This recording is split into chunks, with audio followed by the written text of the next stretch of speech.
Om Sahana Bhavatu Sahanau Bhunaktu Sahaviryam Karavavahai Tejasvinavaditamastu ma Vidvishavahai. Om Shanti Shanti Shanti.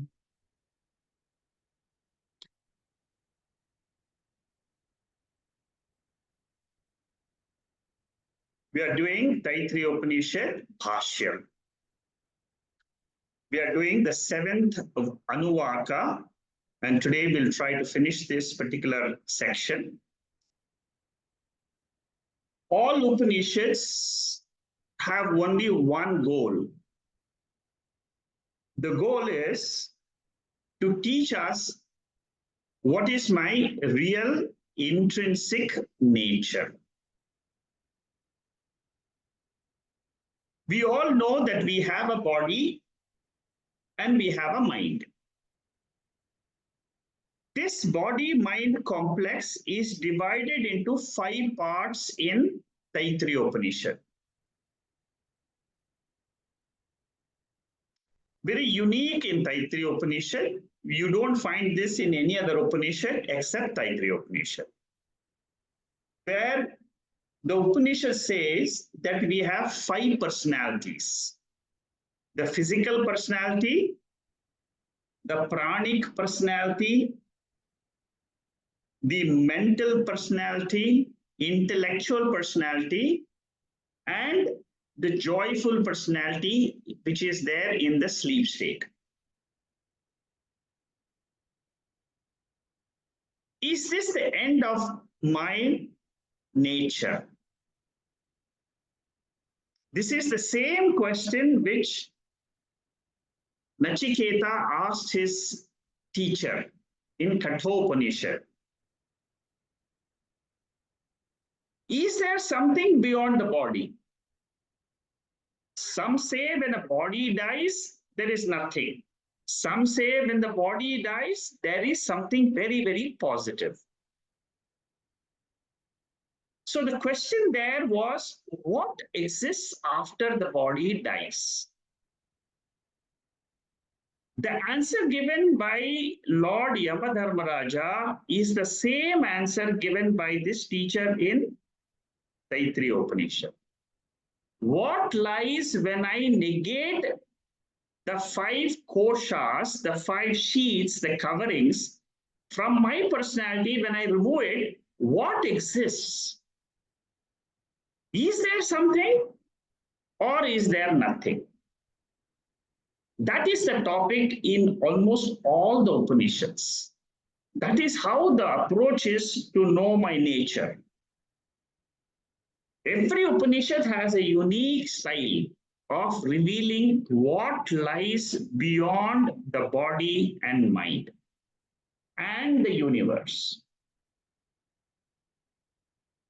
We have already seen Kaivalya Upanishad, Mundaka Upanishad, Kena Upanishad. We are in the 4th Upanishad, Taittriya Upanishad. And here we are going into very big detail. We are taking up Shankara Bhashyam. Shankara Bhashyam is a commentary of Shankaracharya on the Taittriya Upanishad itself, very elaborate, running into 1,700 pages of notes, which is there in my website.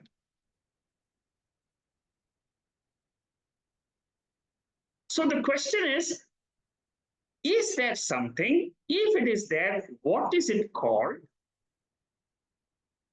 Taittriya Upanishad says that it is called Brahman.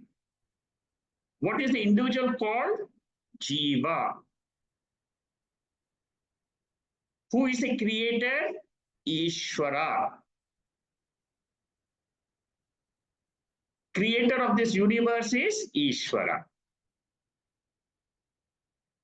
Can I see Ishvara right now? Yes. When you see outside your body, whatever exists is Ishvara.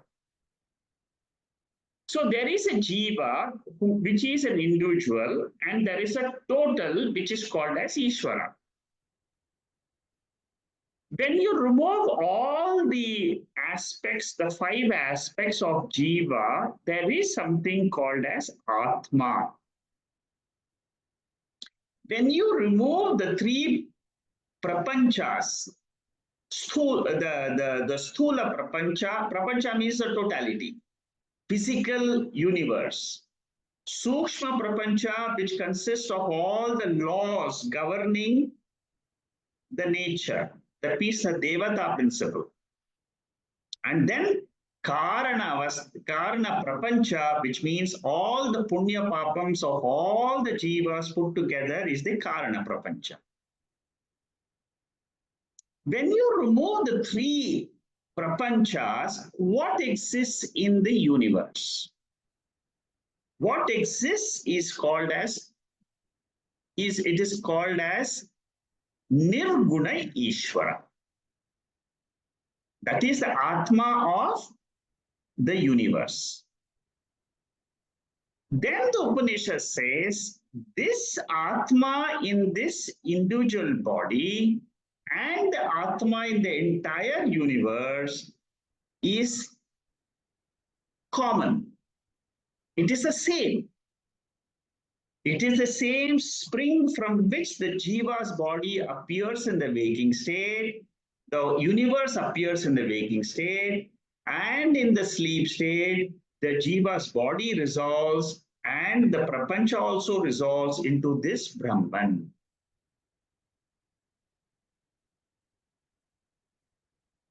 Brahman is a common name between Jiva and Ishvara. There is something common. That common element is called as Brahman. That Brahman, description of Brahman was given in this second chapter, the first section, first mantra. Satyam Jnanam Anantam. That is the definition of Ishvara, Paramatma, and it is also the definition of Jiva in his real immortal nature. Normally, we take ourselves to be mortal. We say there is nothing immortal in this universe. Everything is perishable.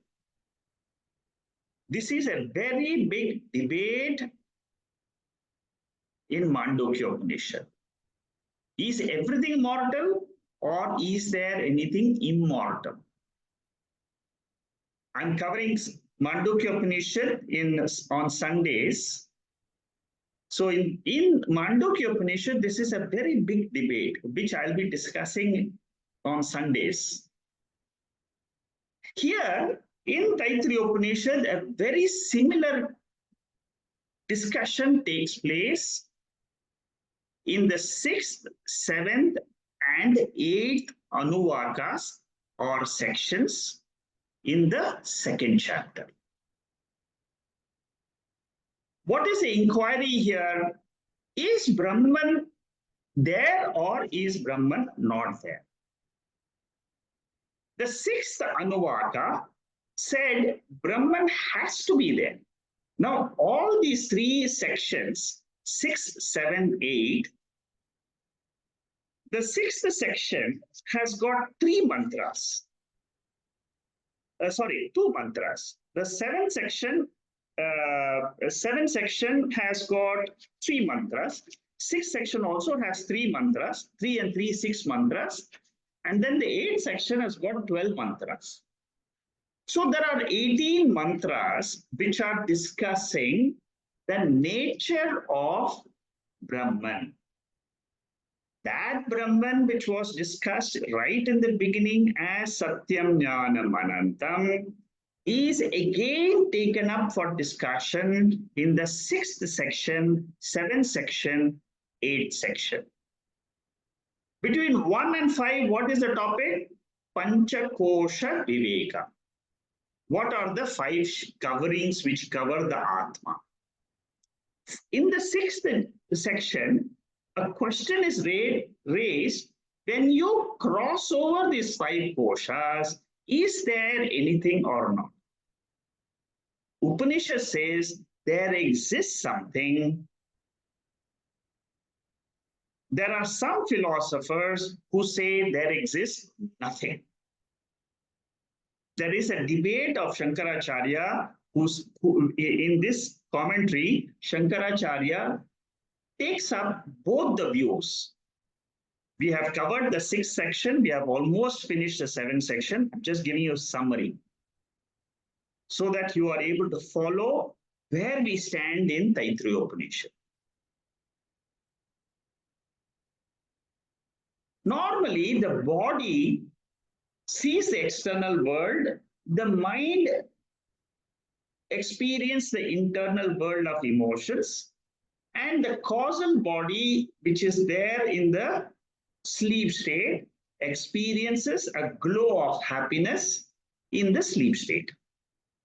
For all human beings, these are the three experiences, which is the reality. Upanishad comes and tells us that this is not the real nature of a jiva. This is unique teaching of the Upanishads. That is why it is called as pramanam. Pramanam means it is a source of knowledge, which is valid, which can be tested by all of us. And we can prove that Upanishad is right. So beyond these three experiences, one can say negatively and say there is nothing, or one can say there is a divine being which controls this body and the universe. All Upanishads take the second route, which is they say there is a positive entity which is the inner controller of the body. It is the inner controller of the universe. I hope I'm making sense to you. See how beautiful is this Upanishad. Just follow the line of thinking of the Upanishad. The debate in this sixth section is, can the universe come from nothingness, or will the universe coming from an entity which is called as Brahman? The philosopher which says that the universe comes from nothingness is Asat Karya Vara. The name given to means Asat Karya. Asat means non-existence. From non-existence, the entire universe comes. It seems illogical. That's what Shankaracharya says, that from non-existence, nothing can come. Anything will come only from whatever exists in the substratum. There is an infinite truth, which is called as Sat principle or Satyam, or it is called as Atma. This is the essence of the first mantra of the sixth section. The second mantra of this, I'm giving you a little bit of details so that you can catch up on the gist of this Upanishad completely today. I want you to get the full view of how the Upanishad deals with this topic of who am I. So the essence of the three sharirams, or the essence of Anandamaya Kosha, is supreme Godhood or Brahman. It is not nothingness. That was mantra number 1 of the sixth section. Last week I gave you all the summary of the mantra section 7, 1, 2, 3. Today I'm giving you a summary of 3 sections or 3 mantras of section 6. So in the second section of the sixth section, second mantra of the sixth section, the question is asked. Again, the topic is Brahman exists, is the topic. That topic is analyzed in different ways in all these mantras. But the end result is there is something which is called as Brahman. So in Taittriya Upanishad, what did you study finally? You studied that there is something beyond this body. It is this something which is my real nature. It is this something which is immortal. And that is called as Brahman. So in the end of Taittriya Upanishad, I should be able to say, Aham Brahma Asmi. I am that entity which the Upanishad reveals to me and says to me that you are that. So in the second mantra, the question asked is, after the death of the body, where does one go? Where does the ignorant Ajnani goes, and where does the wise Jnani go after the death of the body?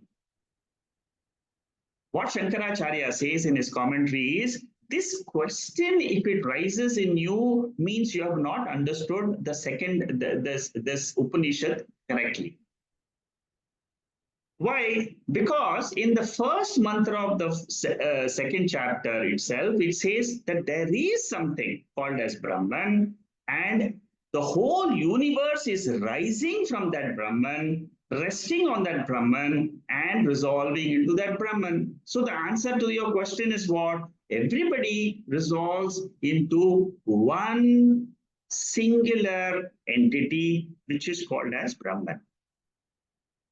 Whether in sleep, whether at the death of the body, whether after pralayam, when the universe itself is dissolved, we are all nothing but that one essence, which is the substratum of this creation. Then in the third mantra of the sixth section, the Upanishad says another reason. It says that there is something which is conscious. A conscious entity alone can have a desire. There is a creator who desired to create this universe, manifest this universe, and unmanifest this universe. So the description or the proof of Brahman is that there is a creator which is sentient creator, and he exists. That is point number one in the third mantra. The second point in the third mantra is that this creator, this is a very unique thing in Upanishads. It is very difficult to follow, but try to understand. It is repeated in Mandukya in the third chapter of Mandukya Upanishad.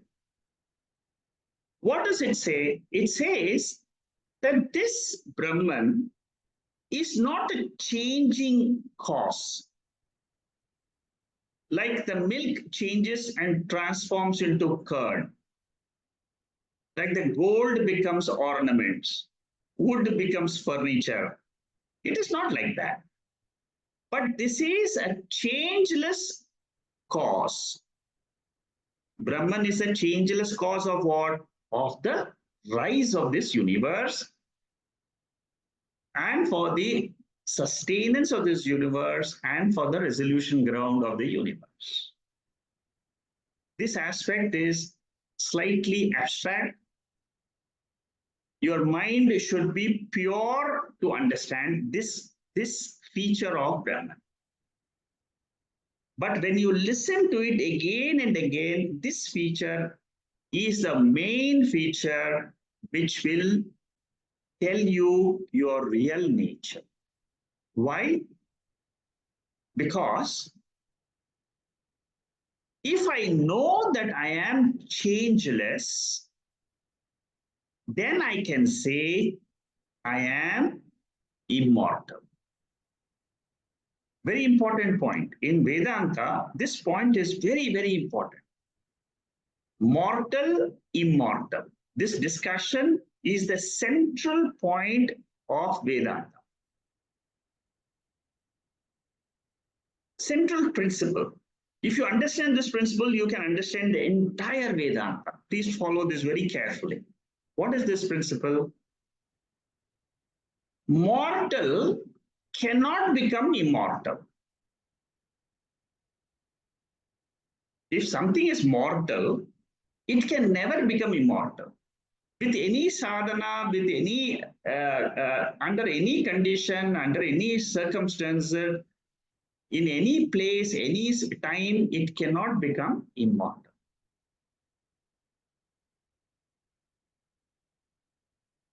Upanishads don't want to say or teach us our mortality.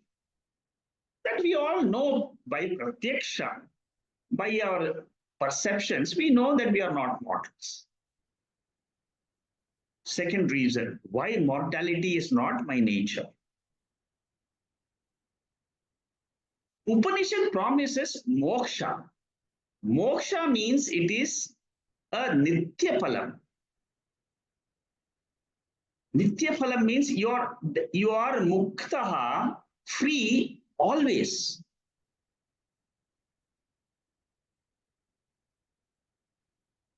Let us look at the other point. Am I immortal? The answer is, if I am immortal, I don't have to do any sadhana to become immortal. I need not become immortal. What do I have to do then? I have to have the knowledge that I am immortal. No karma, no upasana is required.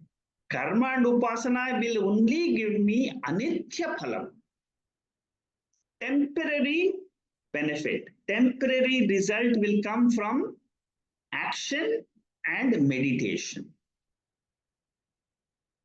What will give me permanent benefit? Permanent benefit will come to me only by knowledge. So in Upanishads, in the study of Upanishads, what are we trying to do? We are trying to see how I can remove the notion that I am not a samsari jiva, a changing body or a changing mind, but I am a samsari. We call it Brahman or Paramatma. These are only names, but it is our nature.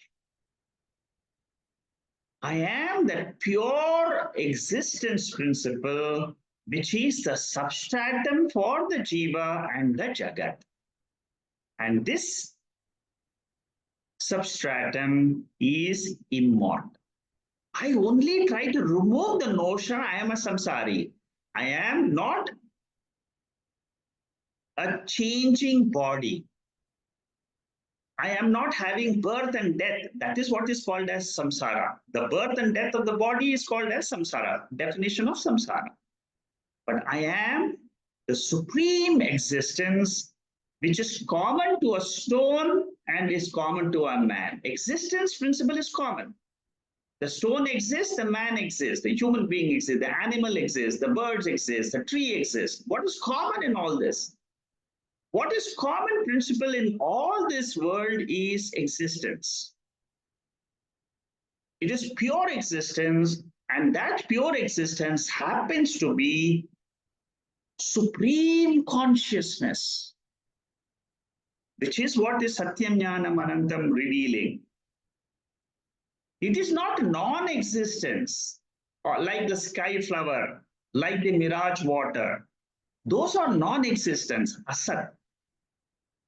But the only thing which exists in the universe is Atman or Brahman.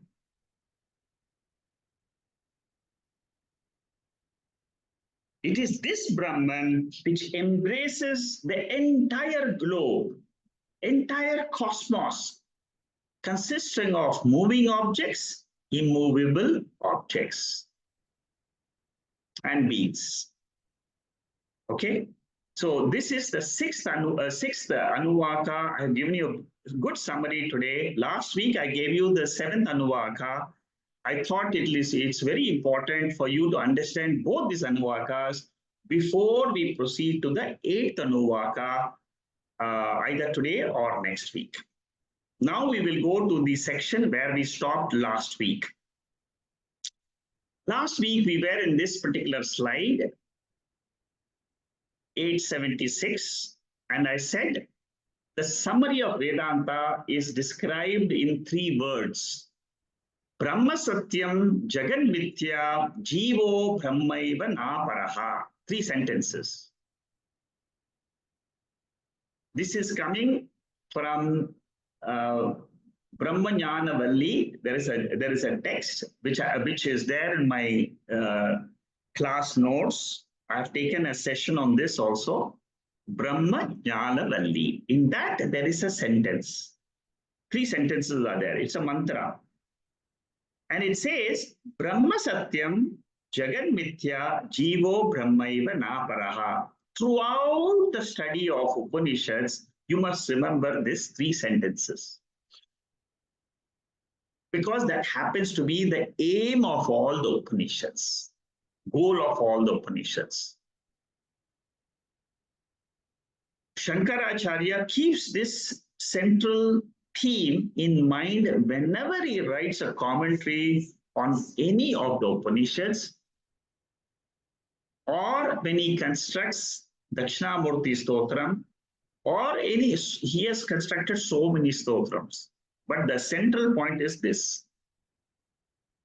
Jivo Brahmaiva Naparaha. This Jivatma, Paramatma division is negated. Now you will know why it is negated, because we are talking of the higher nature, which is the nature of consciousness or existence. That is common between the Jivatma and Paramatma. Therefore, the division is negated. So when I look outside my body, for a Ajnani, he will see the division. Oh, there is a world outside, and I am living in the world. These are all the visions. These are all the visions of a Ajnani. What is the vision of a Jnani? He will say this world is there right in front of me, but then this world dissolves in me only at night. So essence Atma is the Adhishtanam of Jivatma, Paramatma, and any Anatma. And how is this Ekatma defined? Chandogya Upanishad is brilliant. It's really brilliant. When I cover Chandogya Upanishad, you will see the brilliance, because we are seeing these mantras in Shankaracharya's Bhashyam. We are seeing this now. So you can appreciate Chandogya Upanishad when we take up that. In Chandogya Upanishad, it says really clearly, this Brahman or God or Paramatma or Ishvara, whatever you may call it, is the subtlest and it is the truth. It doesn't stop there. There is some truth, is Paroksha Jnana. But that truth is the self. That is what is important. Tattvamasi Shvetaketo. Iti bhuyaha eva. Try to understand that self is there in this body-mind complex. I am that Atma.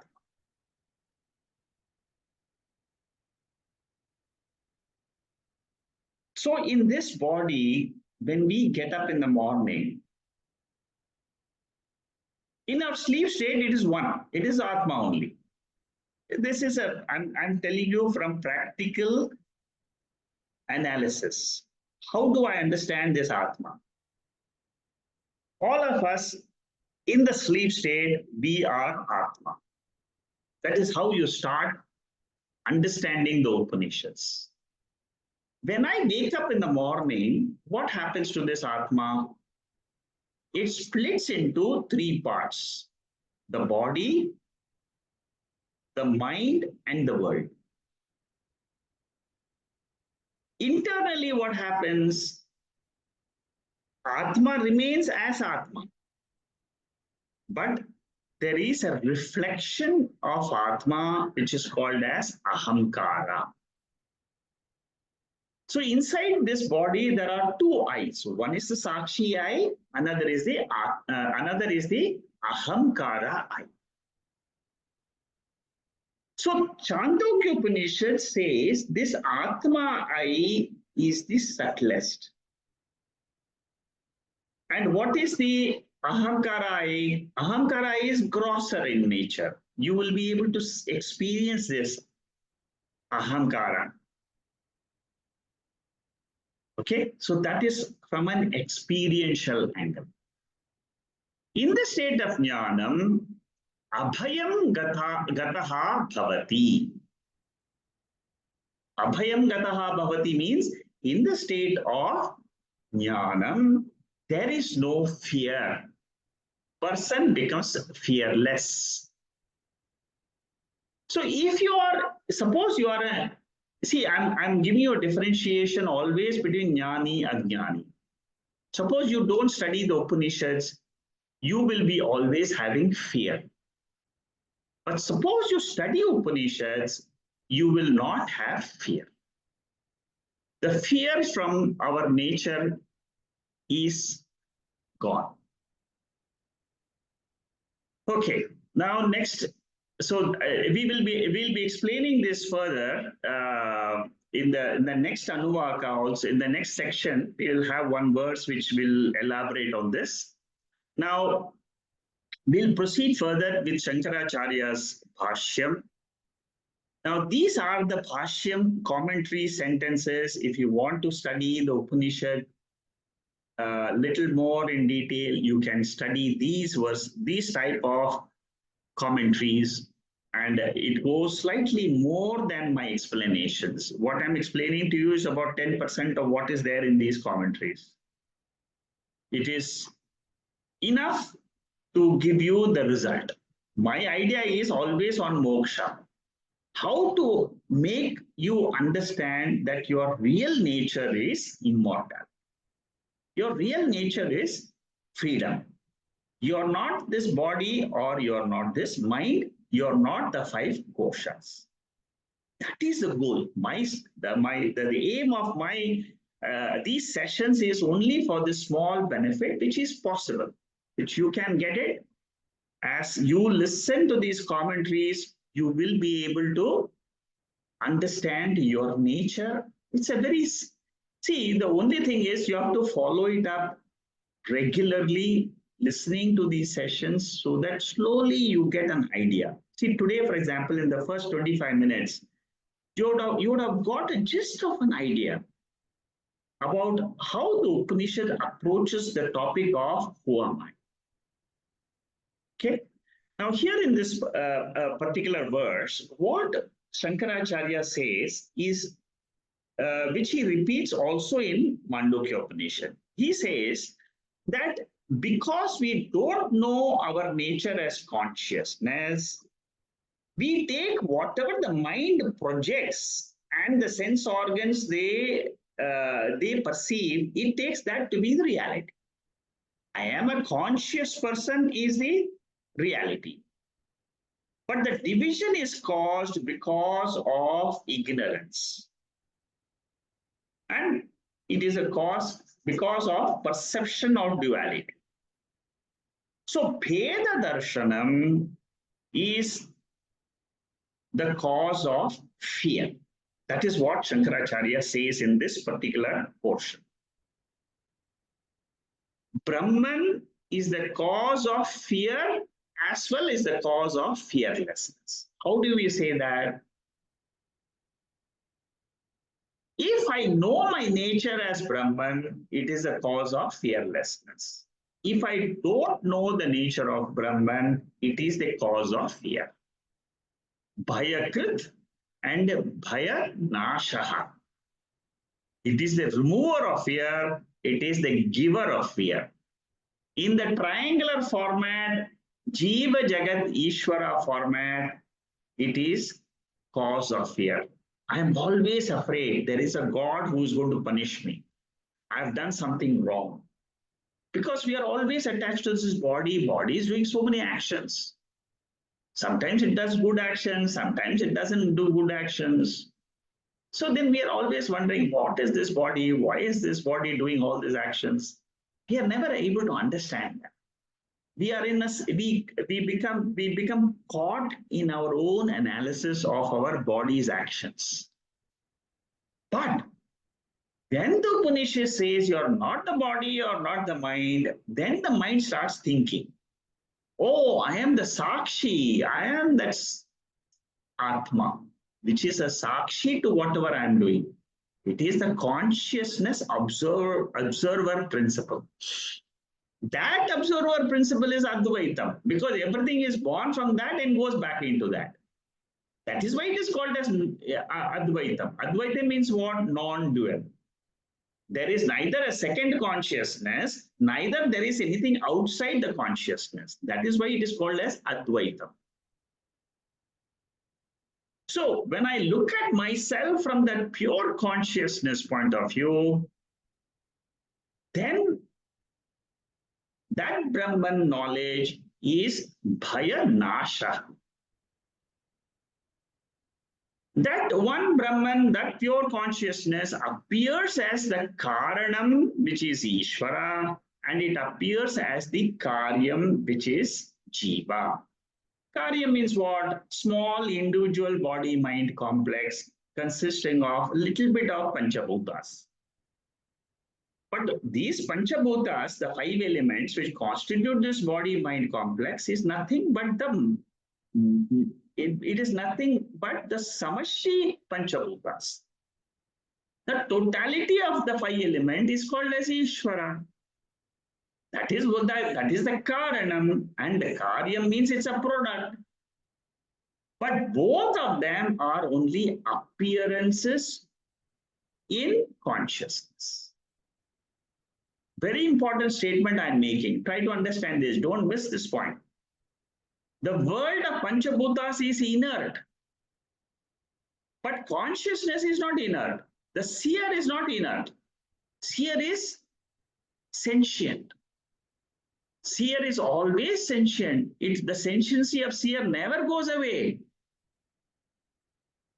Every day in the morning when you get up, you're sentient. You're knowing the world. That knowing principle in this body-mind complex is the real nature. Whatever the body sees outside, it is an appearance, because it is the body which is the upadhi.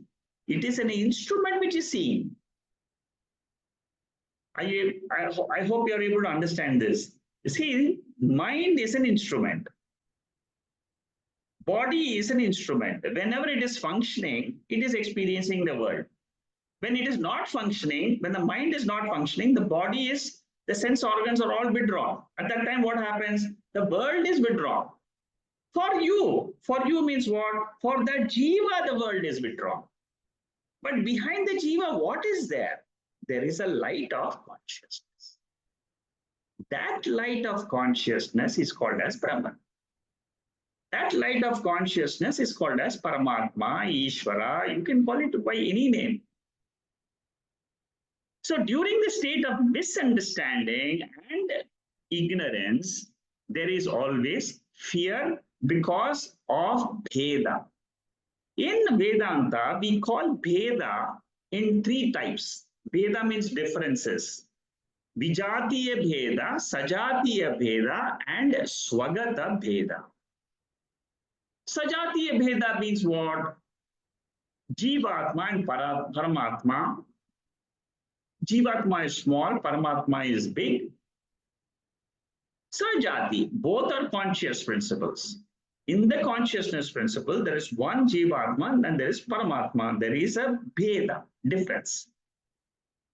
From the world angle.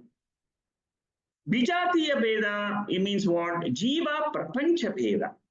Jiva means I am the body-mind complex, and there is a whole world in front of me. There is a difference between the two. Anatma Bheda, Atma Anatma Bheda. Now, this is what Vedanta says is this Bheda is not intrinsic to it is not intrinsic to the self. It is only imagined in the self because of ignorance about my real nature.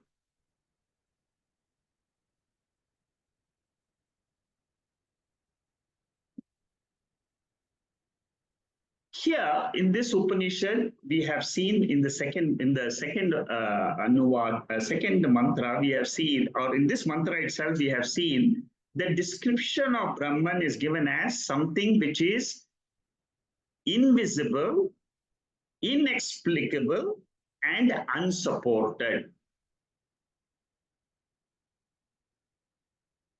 That is the description of this higher reality. So in this higher reality, there is oneness. Because there is no difference, there is no bheda in the higher reality. In the supreme reality, there is no bheda. But in the world, when we experience, there is a differences which we experience. So when we experiences the difference, we must know that these experiences are incidental. They are not intrinsic to my nature. If I know this, I become fearless.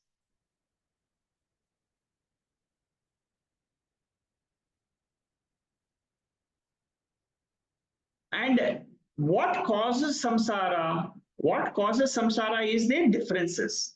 Bheda. Any bheda cause samsara. And any samsara is the cause of fear. So the dual perception, in the next commentary of Shankaracharya, he says the dual perception is the cause of fear. And it is because of misunderstanding my real nature, which is Brahman, which is pure existence. If you don't like if you are not able to understand Brahman, just say consciousness. My pure nature is consciousness, which is a fact. See, you are conscious, I am conscious. This consciousness never has death. It never has birth. Why? Because it is changeless fact. That is why I'm saying that you should know the central principle. There is one thing which is immortal in this universe. That happens to be my real nature. And that happens to be consciousness. If I know that is the immortal thing, and I claim myself to be consciousness and not this body or mind, then I have understood the Upanishads correctly. All of us can understand. It's a very simple learning. And it is something which you can test yourself also. You can ask yourself the question, am I a conscious being? Yes. Is that consciousness in the body? Is it born? No, it is always there. How do I know this? From the Upanishads. I have full faith, Shraddha in the universe, in the Upanishads, in the Veda. Veda is telling me that this consciousness is never born. Na jayate briyate va kadachit. Bhagavad Gita, second chapter. Lord Krishna tells Arjuna,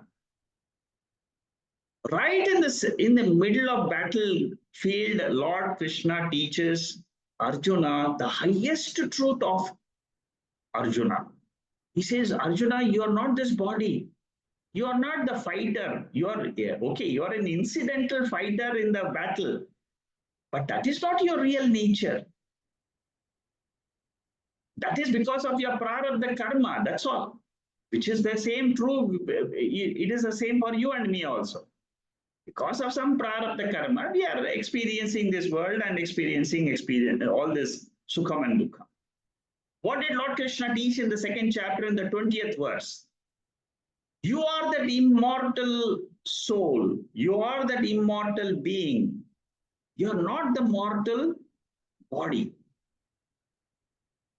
The most important mantra in the entire Bhagavad Gita is this mantra, second chapter, the 20th verse. न जायते म्रियते वा कदाचित् नायं भूत्वा न भविष्यात् न भूयः अजो नित्यं शाश्वतो यः पुराणः न हन्यते न हन्यमाने शरीरे.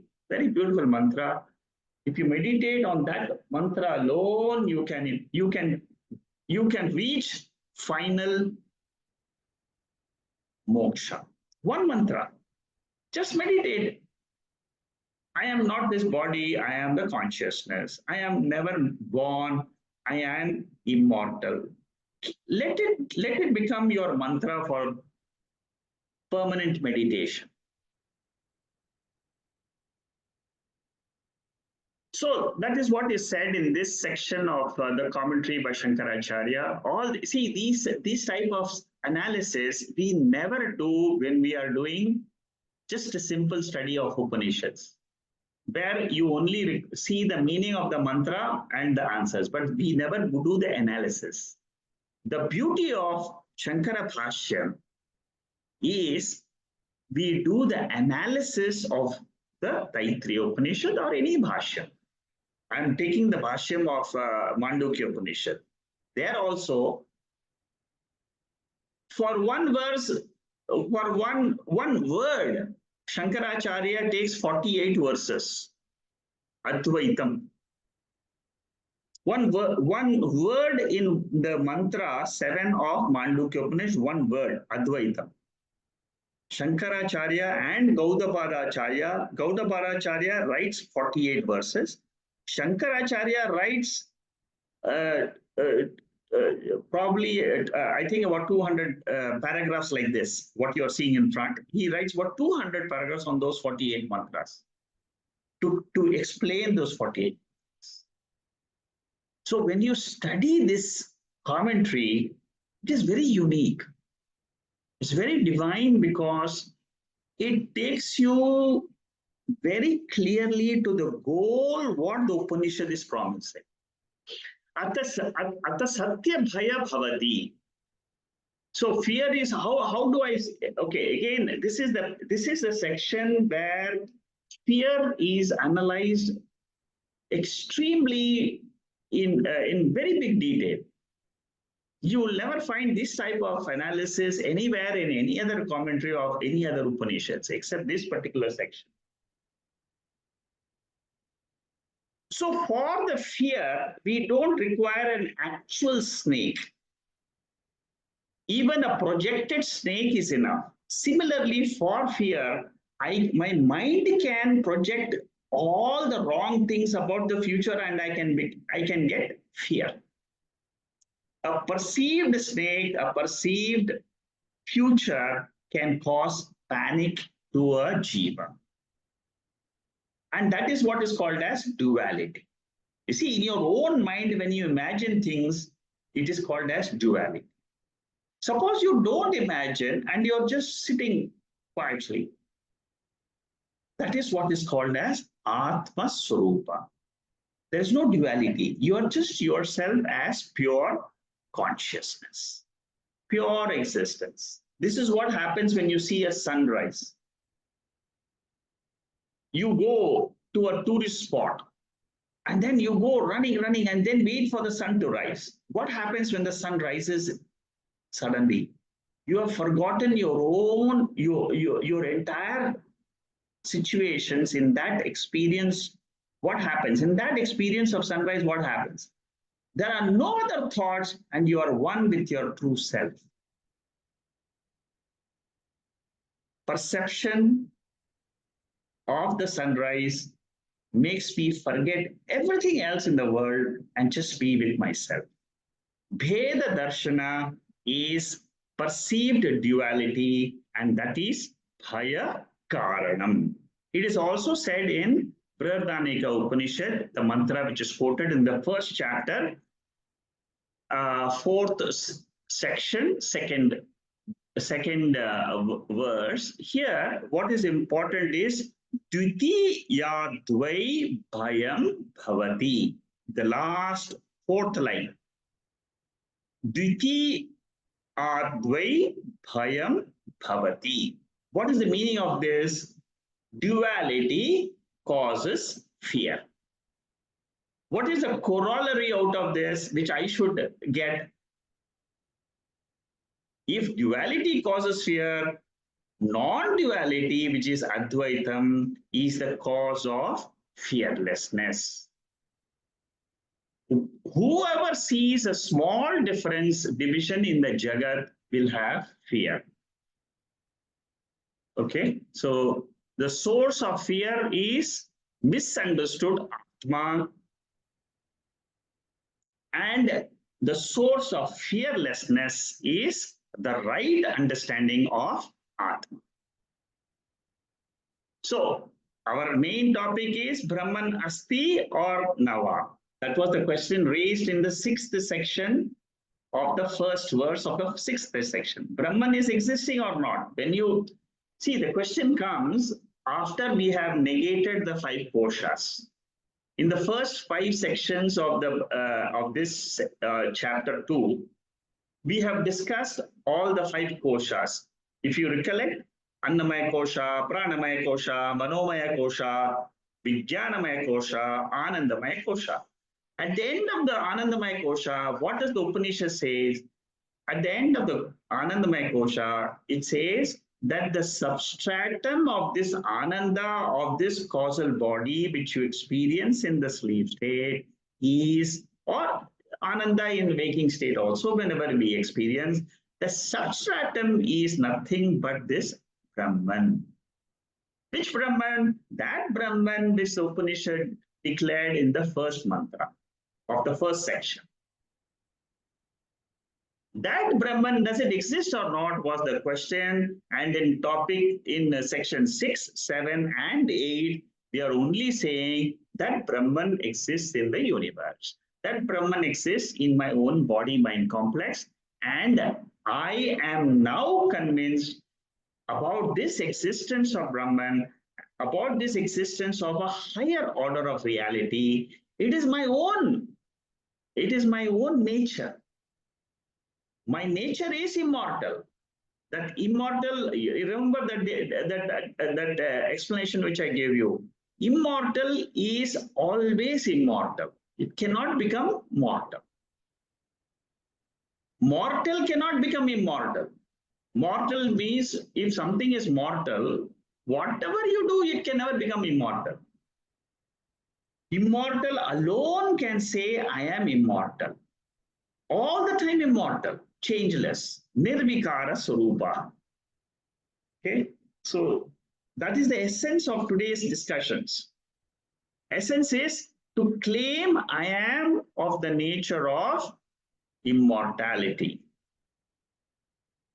When I say this, what is that I? When I say I is consciousness.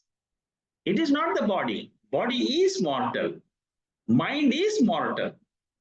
Beyond this body and mind, what else is there in this body? Nothing else. The rest of the things is all, the Panchabhutas. Body is nothing but the Prithvi. Prithvi Tattvam, Vayu Tattvam, Jala Tattvam, Akasha Tattvam. These are all the body. The Panchabhutas go back to the Panchabhutas. The next section, the next paragraph here, commentary here is, this message alone is presented in the Shruti. What is the cause of fearlessness and what is the cause of fear? The one who perceives that he is different than this pure consciousness, he alone is fearful. And who is a Vidwan? Who is a wise person? The one who knows the essential nature, he is a Vidwan. One who knows that he is of the nature of consciousness, he alone can conclude that I am ever fearless. I was always fearless, but I took myself to be a body. Therefore, I was suffering. That is the previous mantra.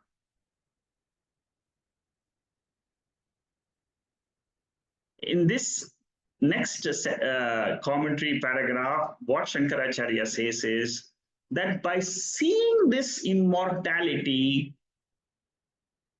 alone, I can be free. See this immortality. See this immortality means what? I claim that I am that pure consciousness.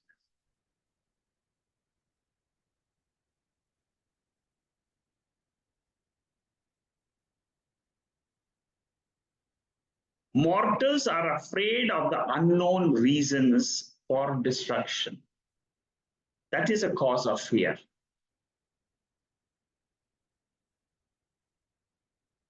So, because we are fearful and because we are fearless by knowing Brahman, we can say Brahman exists. So the central topic is what? Is Brahman there or Brahman not there? Brahman is there because I am fearless after the study of Upanishads.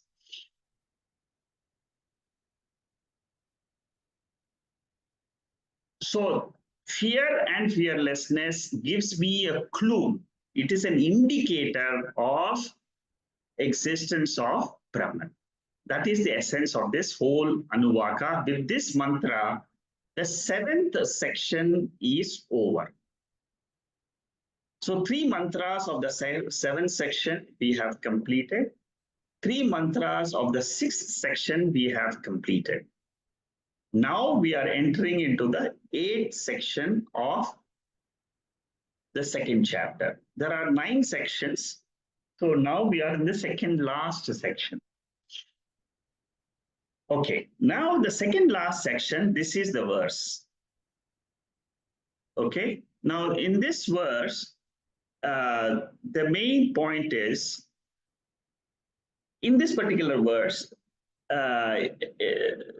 this is the first verse of the 8th section. And here what it says is, out of fear of this Brahman only, the wind blows. Out of the fear of this Brahman, the sun rises. See how the concept of Upanishads is. See, you may ask a question, how come the sun is rising every day? How come the wind is blowing? What is the power behind the wind blowing, the sun rising, the fire burning? The Lord of Death is continuously taking bodies away from the world, perishing the universe. What is behind all these powers? That power, he says, is the power of Brahman. That is one point in this section which he is making. And then the second section, second part of this whole 8th Anuvaka is, he is going to make an analysis of happiness. What is Ananda? You see, we have studied Satyam, Jnanam in big detail so far. Satyam means pure existence. Jnanam means consciousness. We have not studied what is Ananda. That Ananda is going to be discussed in this section in detail. I will explain to you as we go by. But before that, the first part of the mantra is, how does the world continue? What is the power behind all the devatas to do their respective duties? Surya Devata controls my eyes. But who controls the Surya Devata? It is this Brahman. It is this pure existence principle, which is the inner controller of the external forces. In Brihadaranyaka Upanishad, there is an Antarayami Brahmana. There is an analysis, very similar analysis to this what we see in Taittriya Upanishad. In that analysis, it says that there is an inner controller for the Prithvi. There is an inner controller for the Vayu. There is a Vayu means the air principle, wind principle. Prithvi means earth principle. There is an inner controller for the Jala principle. That means water. There is an inner controller for the Agni Tattva, fire. Our eyes cannot see this. For example, your speaking power. I cannot see it, but I can, when you speak, I can understand you have that power. Your listening power, your speaking power, your understanding power, your tasting power, your walking power, your grasping power, all these are powers. These powers individually, they are controlled by macro devatas. Who is behind those macro devatas is what is being described here. Bhishma, out of fear of the Lord, the Master Ishvara, Vardhak means the wind god, which is the inert wind. It becomes Vayu Devata by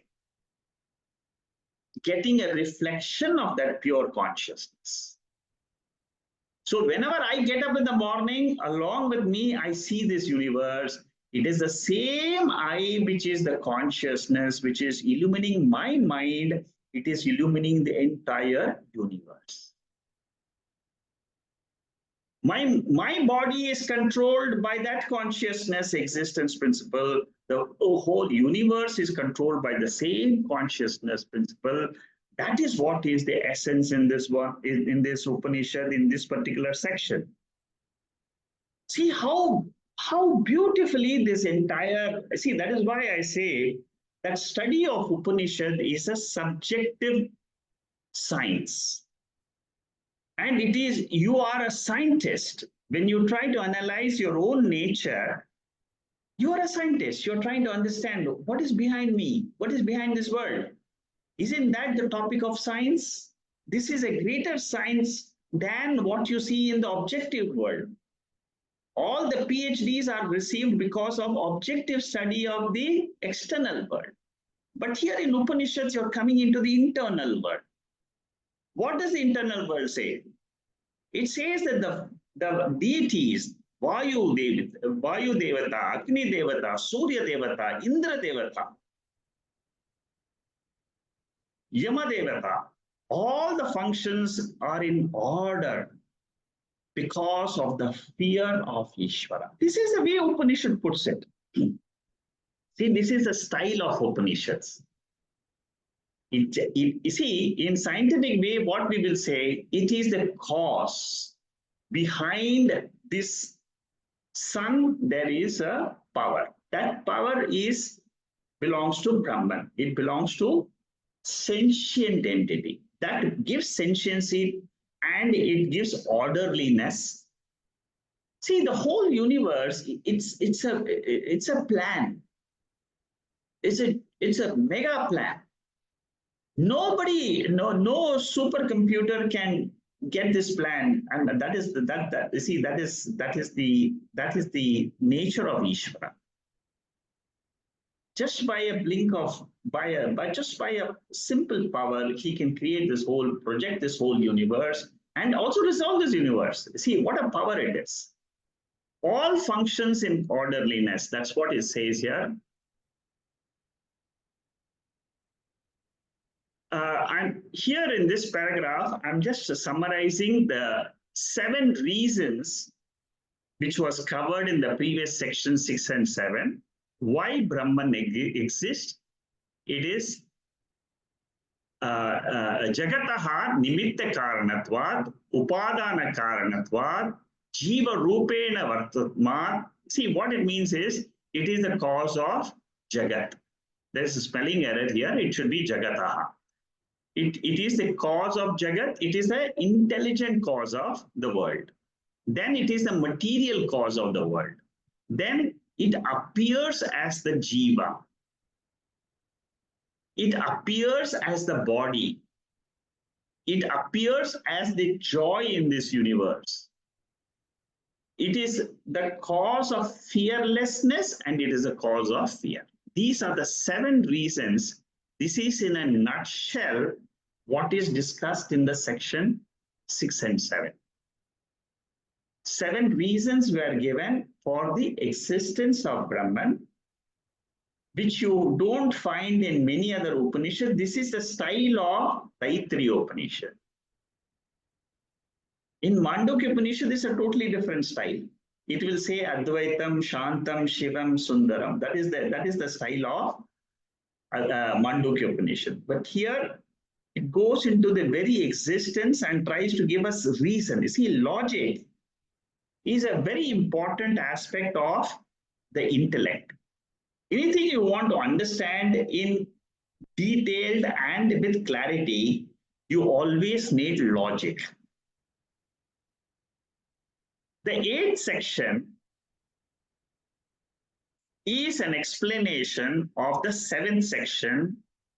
Again, it explains Brahman is existing because it is the boss of the universe. It is the controller of the universe. And it is Ishvara. Nothing but, that is what we call it as Ishvara. The Devatas represent the natural forces, and there has to be a controller of these natural forces. See, the temperature of the sun, if it increases by 1 degree, there will be no living beings on earth. So who controls that? Who controls? We'll say it is natural. In science, we say it is natural. But then in Vedanta, we say it is not natural, it is a Devata. And that Devata is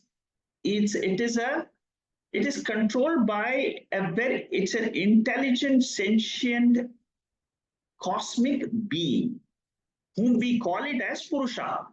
The Purusha Suktam is a description of that Purusha, which is the controller of the natural forces in this world. Like, for example, if there is a traffic signal, and if there is a policeman there next to it, or if there is a camera, then everybody will follow the traffic signal. Suppose that the camera is not there, some people may boycott. They may just go avoid the signals and run away. So there is a Chetana, and that, see, another question is that Ishvara, the controller, Chetanam or Achetanam? It cannot be Jada. It cannot be inert.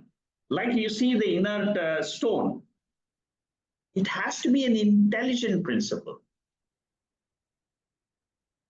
That is how the Veda proves intelligence is the ultimate indicator of Ishvara. The whole universe is a very, very well planned, very well implemented, executed operation of some controller. And that is what is being brought out in this section, 8th section. See how brilliant this Upanishad is. It makes our mind think more deeply about this nature of our living.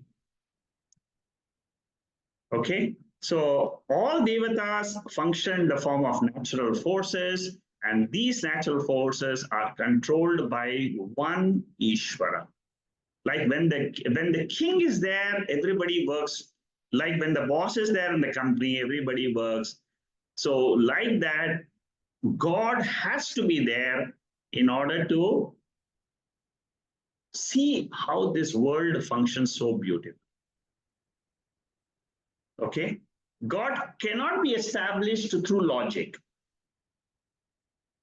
There is no logical way to establish, but these are the ways the Veda, through its Vedic reasoning, established the existence of God as well as something which is beyond God.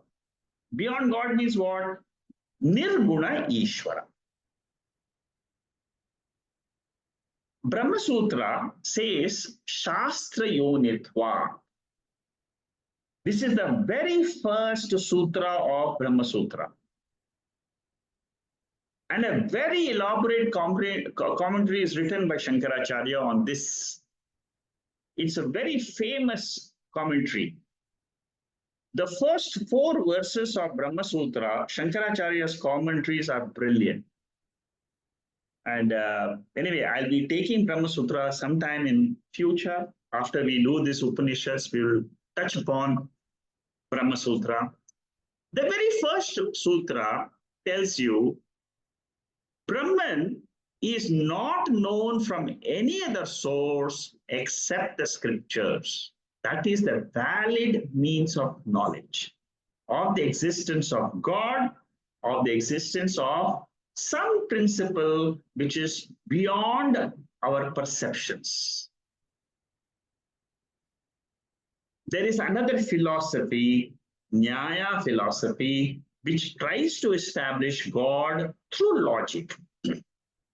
But we dismiss that philosopher.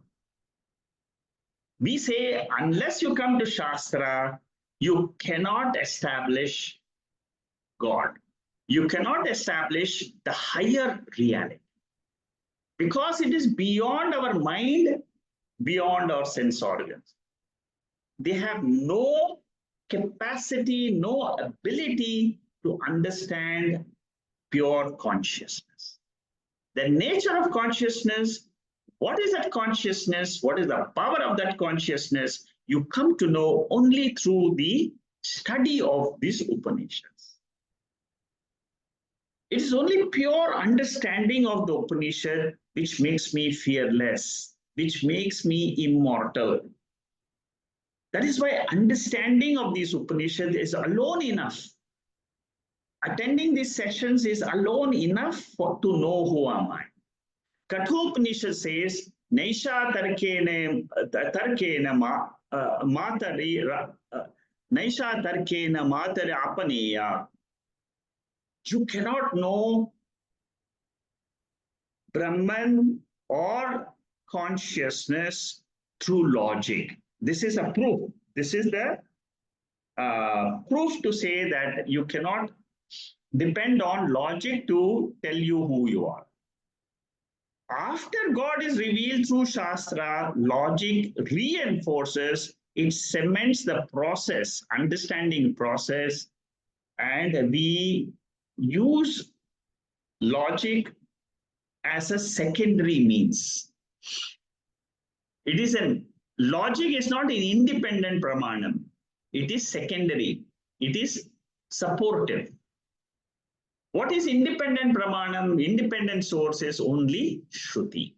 For us, what is important is we take Shruti or Upanishad as the primary pramanam. Other philosophers, they say through logic, we will explain to you what is this creation, what is this, what is the Jiva, Jagat, Ishvara, and they all miserably fail. Okay. Okay, now we are going to come to the second part of the 8th section, which is Brahman is the source of happiness. Shankaracharya, in this paragraph, he says that now we will do an analysis, mimamsa, of what is happiness. Ananda mimamsa. Mimamsa means analysis. Okay. Atma Ananda is not like the worldly pleasures. In this first opening remarks, he says that Atmananda is different than the Vishaya Ananda. I'm going to elaborate on this next week, but I'll just introduce the topic and then we will continue next week. So in this section, we are going to see 11 categories of ananda, of happiness, of a jiva in different lokas. There are 11 lokas mentioned in this Taittriya Upanishad. We will go through these mantras. There are, the gist of this entire section I will explain to you. And then the details from this 901, I will start the next session from this slide. I'll tell you the gist. The gist is as follows. See, what we say is normally a human being, without the study of Upanishads, he thinks that all the happiness comes from the world. I'm giving you two visions. Ajnani vision, Jnani vision. Ajnani thinks what? Ajnani means a person who is not literate about the scriptures. He thinks that the world gives him joy. My relations gives me joy. My children gives me joy. My business gives me joy. My money which I hold, my possessions give me joy. What Vedanta says is, yes, it is true, but it is only relative joy. It is born, it perishes. Again, it is born, it perishes. It is relative. It is relative means what? It exists only when my sense organs are in contact with the sense objects. It exists. But in sleep, what happens? This joy is gone. In dream, what happens? This joy which I am having of the external objects and the external world, that's gone. So therefore, what goes away in the dream and the sleep state is something which is not permanent joy.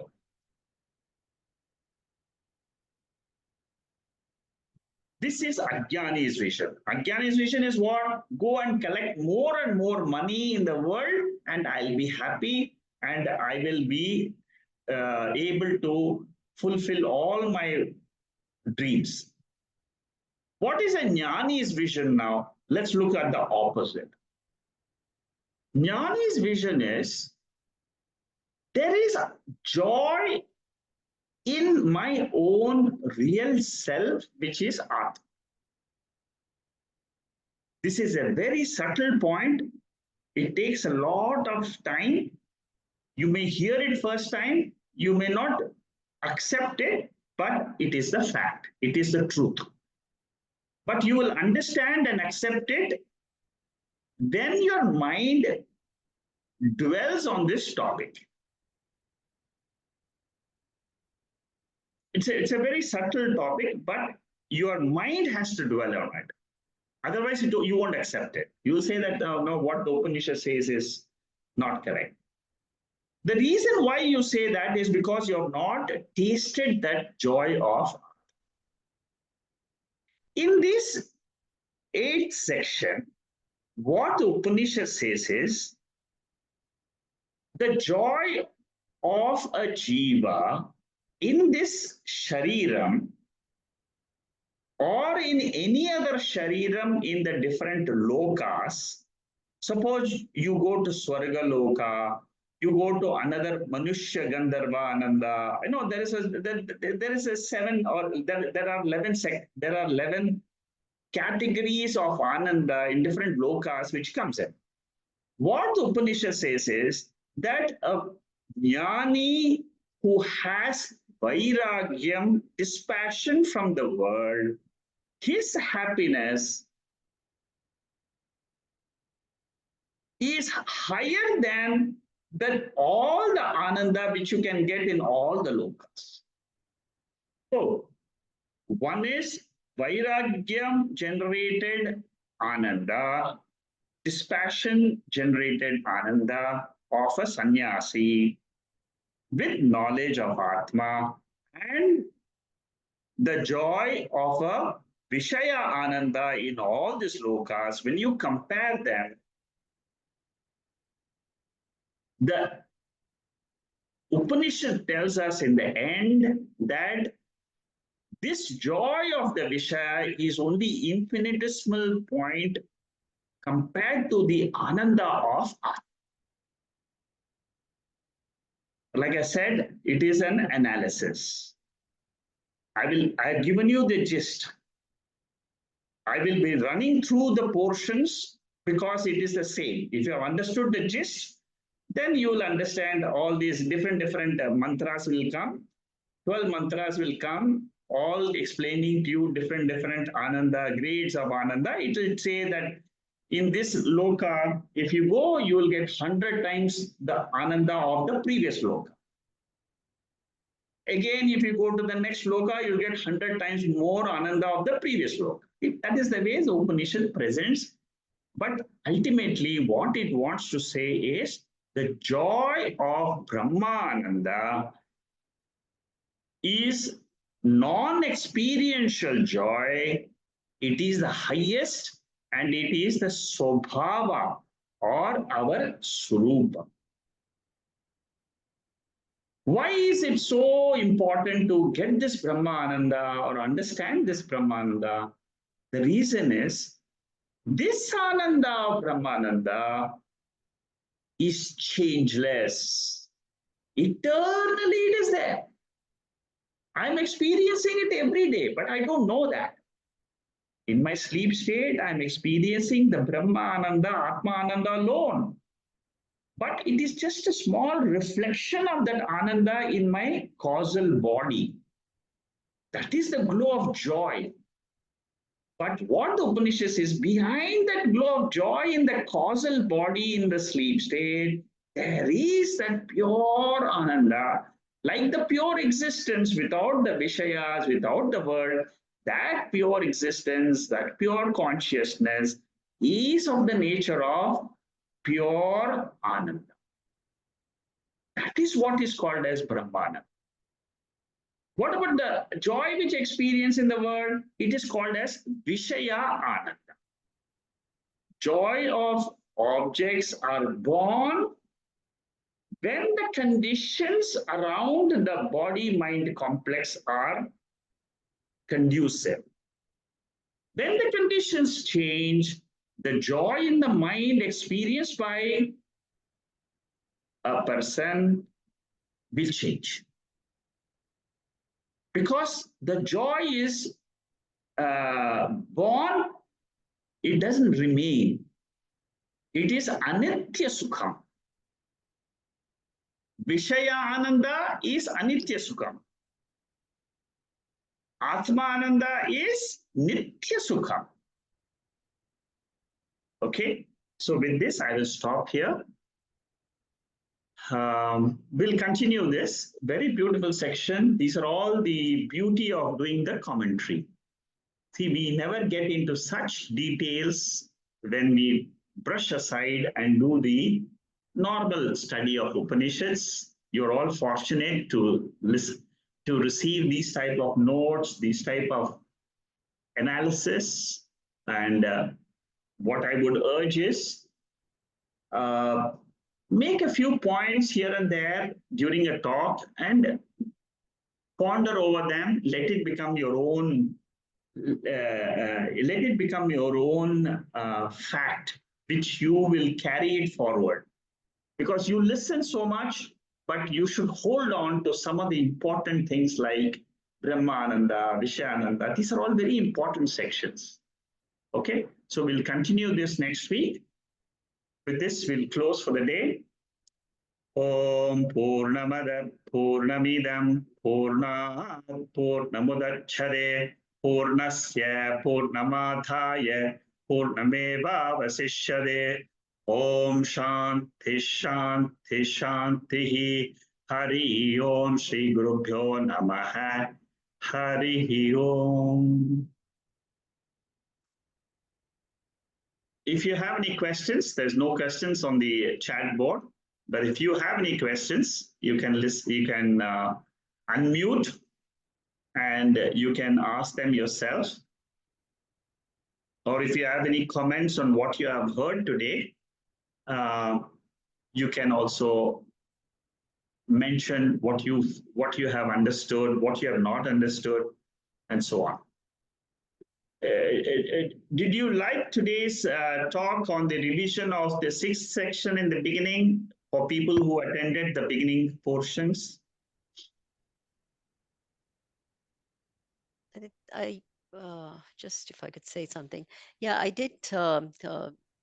Shekhar Modi, thank you very much for this talk. It was quite interesting, and I'm quite eager to know now comparison between, as you said, the reason behind Brahman in Taittriya Upanishad is different from Mandukya. Yeah, Yeah, so now, which you're going to tell us or in the next class. So I'm quite looking forward in what is the difference, because here the Ananda, the seven lokas you talk about, yeah, and how is that, or how what is the karanam and the reason of Brahman in Mandukya, which is going to be different from this.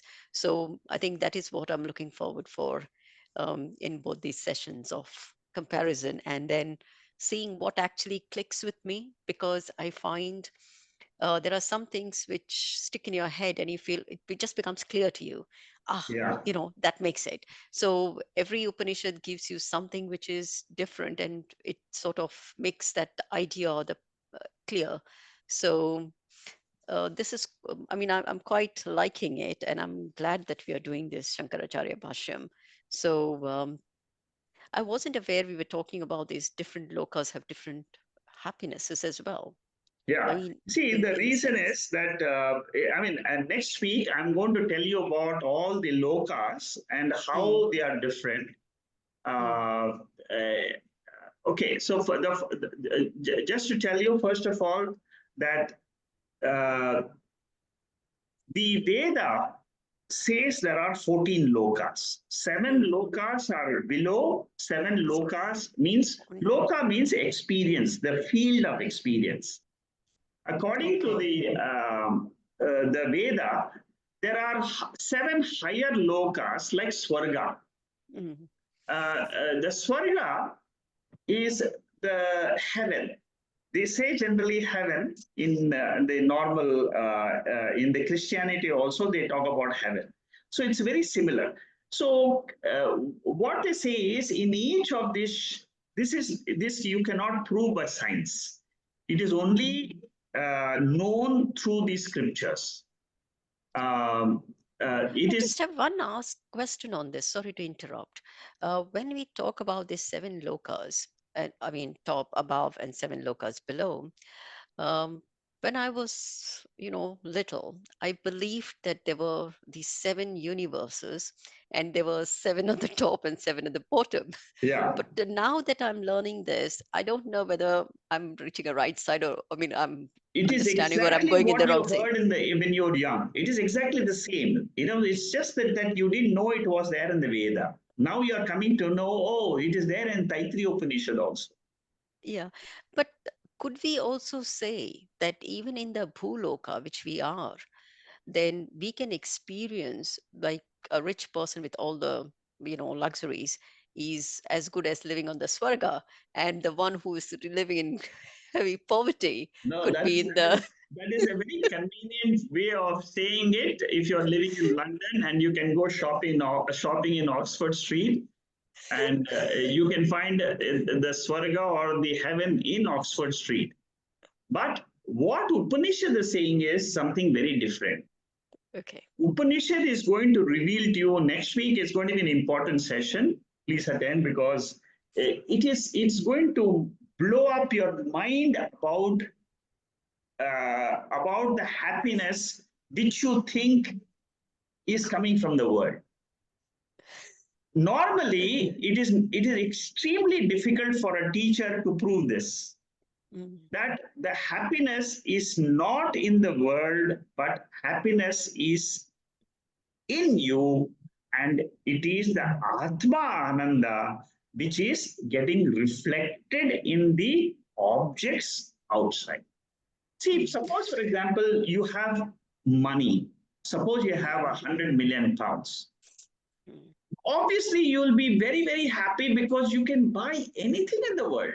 You can buy a plane, you can buy, you can buy the heaven and the earth. You can buy. But what Upanishad says is that this joy, which you can buy from money, is not nitya. Temporary. Nitya means it is not Yeah. permanent. Mm.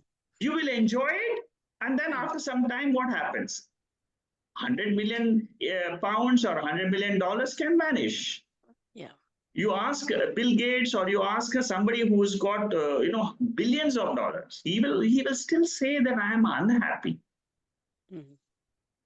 If you No, all but what? ask a lot But of people is or that an anybody else, experience yeah, in all the lokas? Because because in science we do agree that there are many universes like ours. Okay, um, there are many suns and all of that. So to some extent, I think we have reached a point to say, or very fine line of connection between Vedas and the science is, yes, we believe that we've got 7 lokas up and 7 lokas down, whereas science believes, oh, there are many suns and there are many universes. It's just that we don't know about them. But is it in every loka you have such temporary happiness? My question yes, is. yes, that's what the Upanishad says. In the next session, you will come across all the lokas, and it will say, in this Devata loka, there is happiness, there is a shariram, there is a body for you. And see, you and I, we take this body in this loka. There is, for example, in our loka itself, there are different bodies. You take the body of a mosquito or an ant or an elephant. The body is different. Depending on your body, you will enjoy pleasure. An ant will also have pleasure. An elephant will also have pleasure, but the pleasures are different according to the body and the mind which is there in the body. Similarly, what Upanishad says is you can have another field of experience in another world, which is what we see. Even when people die, for example, we say he has gone to Swargaloka, he is in the heavens. So it is a belief. It is mentioned in the Veda. These are all, like I said, the proof for all this is only the Veda. So, to answer your question about the lokas, yes, science also says there are different galaxies, different universes. What we are saying is not only galaxies and universes, but also the bodies are different of a jiva. Jiva is also there. You see, science never says in all those galaxies and universes there is a jiva. What Upanishad says is there are different levels of worlds in which jivas are there, in which superior devatas are there. And there is some sort of a joy in those words. Anyway, our aim should be not on what loka and what enjoyments. Our aim should be on how does the Upanishad say that Atma Ananda is the highest. Yeah. No, I'm, as I said, I'm very keen to understand the difference of reasons of Brahman in different, Upanishads. That the 7 reasons in Taittriya Upanishad, which are given, as This you is said, Mandukya unique. is different. The Yeah. 7 reasons, okay.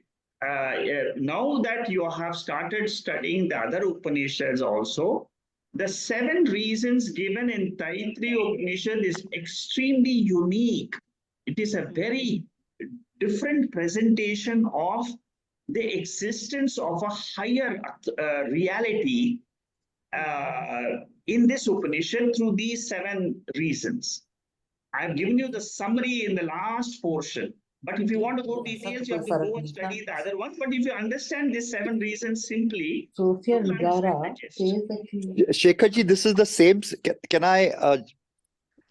Can you hear me? Yeah, I can hear you. Yeah, go ahead. Shekharji, is this the same lokas that we talk about at the time of death when the subtle body leaves? Based on the karmic Yes, this thing, we go to the different planes. exactly. Each plane is a higher than that, Yes. but they're still within the realm of the outside the pure consciousness. I mean, they're That's like correct. the bhuloka. They're all part of the experiences. Yes. Objective experiences that appear in the consciousness. Correct. Yes. Okay. You are right. You're right. Right. It is exactly that. What you're saying is correct. There are many Puranas and there are many Upanishads which dwell on this aspect of different lokas. There are many Puranas. If you study Puranas, you get plenty of details. Yeah. So this is common between the dual and the non-dualistic philosophy, the lokas. Yes, it is. Because there also they say you have Vaikunt and you can go to Gaulok and you go to this thing. Correct. You know, this thing. So to that extent, this is common to both. Exactly. Okay, so the question of what Shanta was asking is, what is the difference between Mandukya and what is the difference between Mandukya and Taittriya with reference to these how existence of Brahman is proved in Taittriya and how is it proved in Mandukya? I want to give you just a gist of that. I've told you how it is proved in Taittriya. Now I'll tell you how it is proved in Mandukya. Priyanka's still alive. You see, in Priyanka, how you? in Mandukya, what happens is Same to you, same to you. there in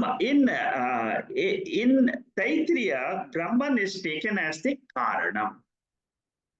In Mandukya, it is slightly different. In Mandukya, the Karanam stops at the sleep state. The Karanam is the sleep state. It is the Ishvara, which is Antaryami principle, which is the Karanam for the two other avasthas, Jagrat and Swapna. You will understand more when I go into the details of Mandukya, but just a gist only. Yeah. So in Mandukya, it says Brahman is beyond the Karanam and Karya. There is something which is beyond. It is not Karanam, it is not Karya. Brahman is neither Karanam or it is Karya. It is beyond both. And that is what is described as Turiyam and Nanta Prajnam, Navaish Prajnam, the seventh mantra of Mandukya. So I will stop right now with reference to the comparison because I need to give you a lot more details of Mandukya to come to this understanding of comparison. The main it's fine. We will learn that. Yes, So the main point wait. in Mandukya is Advaita. There is one word Advaita, which is the way Mandukya reveals Brahman. Advaitam is one word. That is the central word. Here, I told you Taittriya. Now I'm telling about Mandukya. In Mandukya, Advaitam is the word which reveals Brahman. That means there is something which is existing and it is only appearing as this Jiva Jagat Ishvara. Jiva Jagat Ishvara is of a lower order of reality, and this Advaitam principle is a higher order of reality. Advaitam means it is non-dual, it exists, and okay. Another way to describe this Advaitam is like the waker and the dreamer. Dreamer is of a lower order. Waker is of a higher order. Waker without changing. Please pay attention to this point, what I'm saying, because this is a central discussion of Mandukya Upanishad. Waker without changing appears as the dreamer and the dream world. All of you will say yes. Now, I'm making one more statement. Turiyam Atma, without changing, appears as the Jiva and the Jagat in the waking state, as a waker.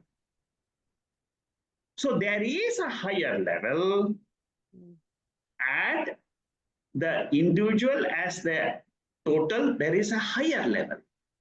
Like you have the waker and the dreamer, there is an Atma, which is the one which is higher nature, which is our real nature. Real nature means what? It is immortal. It is changeless. That is the definition of real. Real means it can never change. What is that changeless nature? Consciousness, observing principle, sentiency.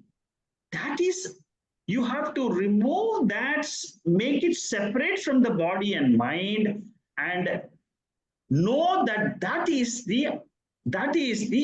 what is called as Turiyam. It is beyond the Karanam and Karyam. Karanam and Karyam are seen. Now, this is a very big analysis in Mandukya. Karanam and Karyam, you can see the relationship, and it is applicable only in the transactional field. Beyond the transactional field of Jagrat or Swapna, there is no Karanam and Karyam, it is only Turiyam. I mean, you just have to wait for Mandukya. For all people who are sincerely seeking and also who want to have the reasoning, the logic behind what the Upanishad says as a fact, Mandukya is really the best. Going through it, through Shankara Bhashyam, is amazing. You just have to just go through it once. Okay. There is nothing you will ask at the end of Mandukya. You will say, I have understood the Veda very well. I don't need anything else. I just need to have only remembrance of what I learned in these sessions of Mandukya. So that is the beauty. So so Shanta, that's all I can say at this stage, but I think you got some gist of it. Yes, thank you very much. Thank you. Okay, there is some long explanation here. Okay, here Manikandan is saying, I would like to share my understanding about the Abhayam other than Brahman.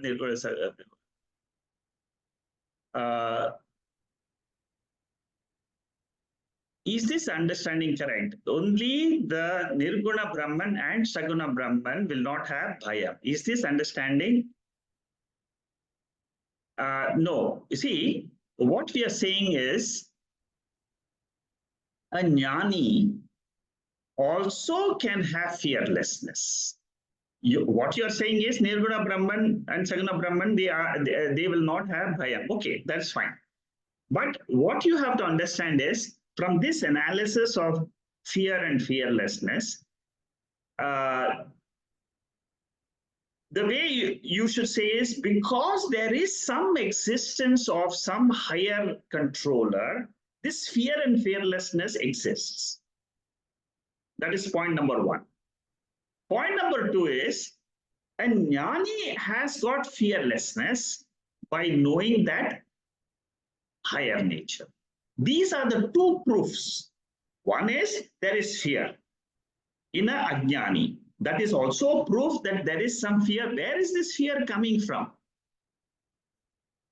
Brahman is the cause of fear, but it is a cause of fear in a ajnani who doesn't know his own swarupa. So even though Saguna Brahman is mithya, since he is the Ishvara, who is the controller, will not have that. No, that way, what you are presenting it is not correct. What I have said to you, think about it, go through the notes again, and this will require, I mean, the cause of fear and the cause of fearlessness. Think about both these points. Your mind, your intellect should arrive at the common point. What is the common point? The common point is there is something. Our body and mind cannot know this. But what Upanishad says is that reality, if I know that reality is everything which I experience, then I can also experience fearlessness. That is what you should catch up, because that is useful to me. Many people come to me and ask me, how do I get rid of fear of death? I'm always afraid. I will not be there.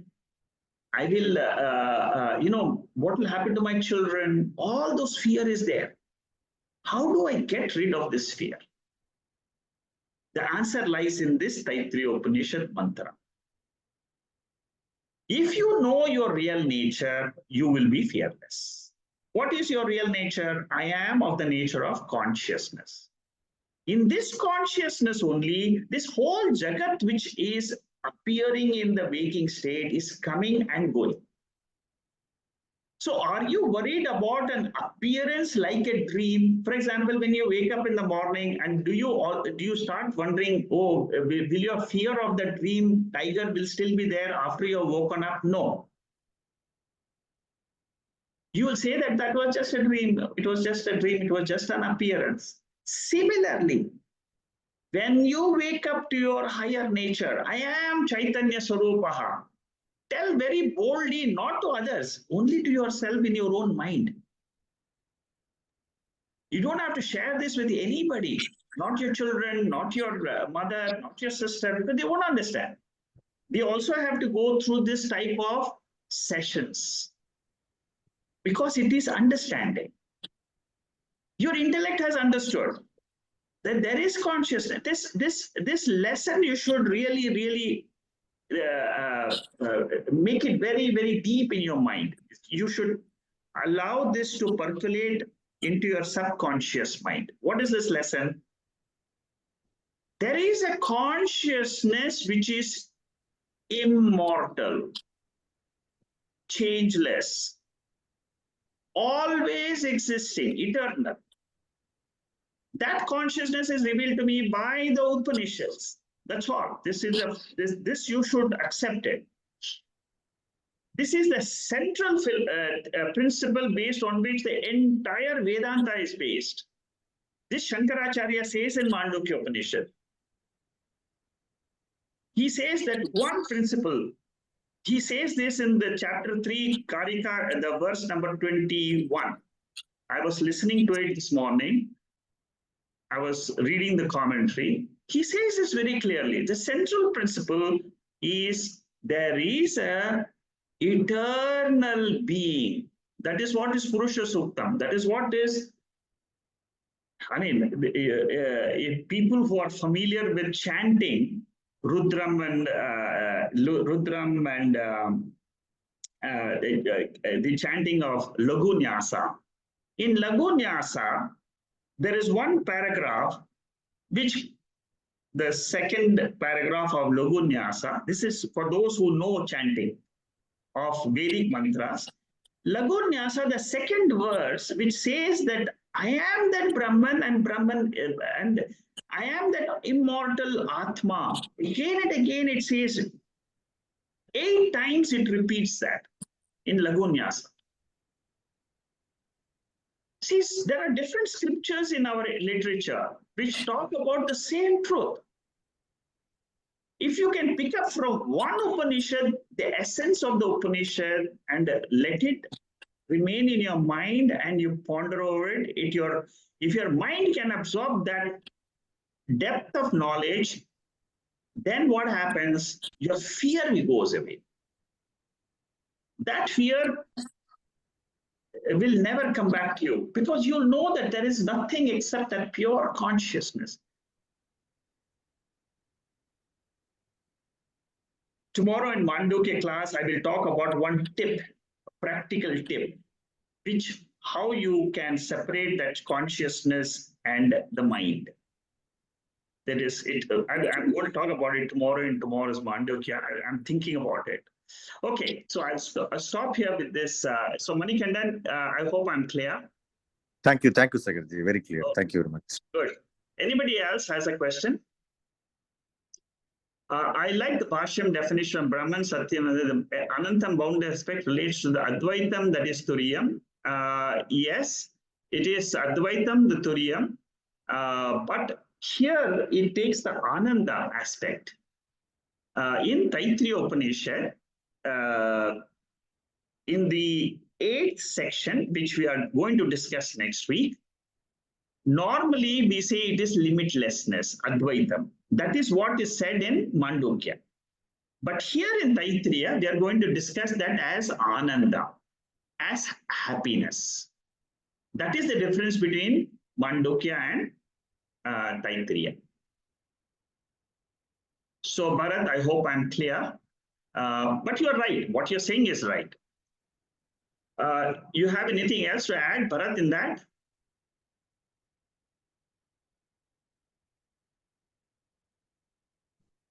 Okay, Raghunath Bonde is saying, can two say that in Mandukya only Paramarthika and Pratipha are relative, while in Taittiriya also? Yeah, okay, Bharat, no problems. I have understood what you're saying. So, okay, Raghunath, Mandukya talking about Paramarthika, Pratipasika, reality, while in Taittiriya 3 levels. No. Both the Upanishads are talking of the 3 levels. Paramarthika Satyam means the highest. It is absolute. Taittriya Upanishad says, when you go beyond the 5 koshas, it is Paramarthika Satyam. Mandukya also says, Turiyam is the highest. When you go beyond the 3 states of experiences, Jagrat, Swapna, Sushupti, when you go beyond that, you reach your highest state, which is Paramarthika. So Paramarthika Satyam is explained in 2 different ways. One way is going through the 3 states of experiences in Mandukya. Another way is to analyze my own personality, which is in Taittriya Upanishad. My body, my mental state, my intellectual state, and so on. Regarding Pratibhasika Satyam and Vyavaharika Satyam, Mandukya is explaining in very big detail. Whereas Taittriya does not explain that in a very big detail. That is the difference between the two. Taittriya does not touch upon Pratibhasika at all. It only says the Pancha Koshas are Vyavaharika Satyam and Paramarthika Satyam is beyond the 5 koshas. It doesn't touch too much upon the Pratibhasika. Whereas Mandukya has got very clearly about the Pratibhasika, which is the dream state. It analyzes the dream state in a very big way. I'm very happy that people are comparing both the Upanishads. I'm sure all of you are very advanced students, because this type of analysis only very people who are advanced can make. And there are many people who are here who are very senior seekers. I'm happy with these discussions. They are very deep questions. Even the questions clearly indicate the depth of the thinking which is there in this group. I'm sure that you're all enjoying the benefit of this commentary by Shankaracharya, because that is the ultimate source. From there, we can realize our own pure self very, very well. Okay. Shakachi, sir, it's Bharat here. Can you hear me? Now, yeah, go ahead. Yeah, I'm sorry, I had some microphone issues. So, thank you, sir. Yes, absolutely. Anantam, as explained, as further elaborated as Ananda.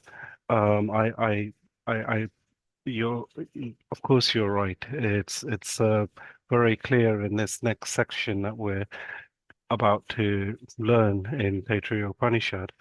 I think I just wanted to add that with this definition of Satyam Jnanam Anantam Brahman, to to understand it is the Ananda aspect to get where the Bhashyam is how he's trying to explain the Upanishad. For it to click is that Ananda, and it's emphasized more with the explanation of the five koshas, that it's Satyam, Jnanam, Anantam, Brahman, supporting those five koshas. And for me, the way it relates to Mandukya, especially with the two levels of reality and everything else, it gives a greater grounding that the dream, the waking state, the imagination is nothing other than Duryam Satyam Jnanam Anantam Brahman Sachitananda. So from that aspect, whatever you experience, even if you fear it, you are experiencing it. And in doing so, that fear can be seen and dropped, and whatever happens next, happens next. Correct. Yes, Bharat. Good. I'm glad you explained it in this way. Your analysis is correct. I appreciate what you're saying. Thank you. Any other questions? Okay, so we'll stop here. Next week is going to be happiness. We are going to analyze happiness, and you will learn something which you have not learned before about joy in life, about happiness in life. With this commentary of Shankaracharya, you will definitely learn something new, and it is something new which you will have to continue. See, this the subject of happiness never ends because it's our nature, and we all want to be happy. And Upanishad has a very beautiful style. It says, just remain in your nature and be happy. And nature is what? That nature is consciousness. Nature is pure Ananda. Why do we say it is Ananda? Because there is nothing else except that. It is something which is so pure and it is blissful. And Shankaracharya wants us to experience this bliss in our own heart. See, that is the beauty of Shankaracharya's commentary on this Taittriya Upanishad analysis. He says, try your best. Analyze, go through this thinking process and check for yourself. Analyze whether what I'm saying is right. For your own self, you check in your own experimentation in your living. See whether that happiness which you get from the world of, whether it is a very interesting talk, whether it is any type of joy which you get from this world is anitya. I mean, that is his conclusion of this Mimamsa, conclusion of this analysis. And it is a test for us, for ourselves to test in our life, and then come to agreement ultimately that I am happy with my own self. If you can arrive at that solution and agree with that, I think that is a tremendous benefit of the study of these Upanishads. Okay, thank you, and have a pleasant day ahead. Thank you. Thank Namaste. you. Thank you very much. Namaste. Thank you. Thank you.